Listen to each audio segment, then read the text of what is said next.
বিশ্বকাপ বাছাই পর্বে ইউরোপ অঞ্চলের খেলায় সহজ জয় পেয়েছে ইতালি। এস্তোনিয়ার বিপক্ষে গোলশূন্য প্রথমার্ধের পর দ্বিতীয়ার্ধে 5 গোল আদায় করে নেয় 4 বারের বিশ্ব চ্যাম্পিয়নরা। ইতালির কোচ হিসেবে জেন্নারো গাত্তুসো অভিষেকটা রাঙালেন জয় দিয়ে। ঘরের মাঠের প্রতিপক্ষকে চাপে রেখে খেলতে থাকে ইতালি। স্বাগতিকদের আক্রমণ সামলাতে ব্যস্ত সময় কাটে এস্তোনিয়ার রক্ষণের। তবে গোলের জন্য লম্বা সময় ধরে অপেক্ষা করতে হয় 4 বারের বিশ্ব চ্যাম্পিয়নদের। প্রথমার্ধে একাধিক চেষ্টার পরও গোলের খাতা খুলতে পারেনি তারা।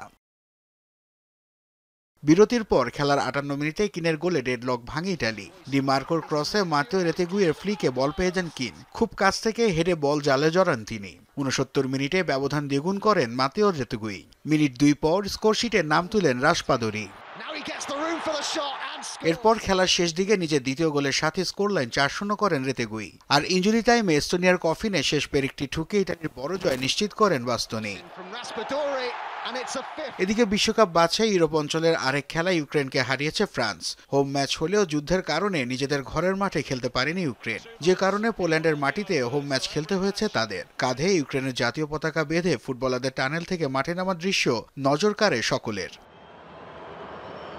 ডি গ্রুপের খেলায় শুরুতেই এগিয়ে যায় 2 বারের বিশ্ব চ্যাম্পিয়নরা। বার্কোলার অ্যাসিস্ট থেকে ম্যাচের 10 মিনিটের মাথায় দলকে এগিয়ে নেন মাইকেল ওলিস।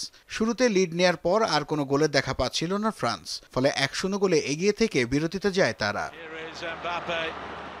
দ্বিতীয়ার্ধে ম্যাচে ফিরতে লড়াই চালালেও স্কোর লাইনে পরিবর্তন আনতে পারেনি ইউক্রেন। 2 বার সুযোগ তৈরি করলেও ভাগ্য সহায় হয়নি তাদের। শেষ দিকে কিলিয়ান এমবাপ্পের চমৎকার গোলে জয় নিশ্চিত হয় ফ্রান্সের। নাসিফ শুভ, যমুনা স্পোর্টস।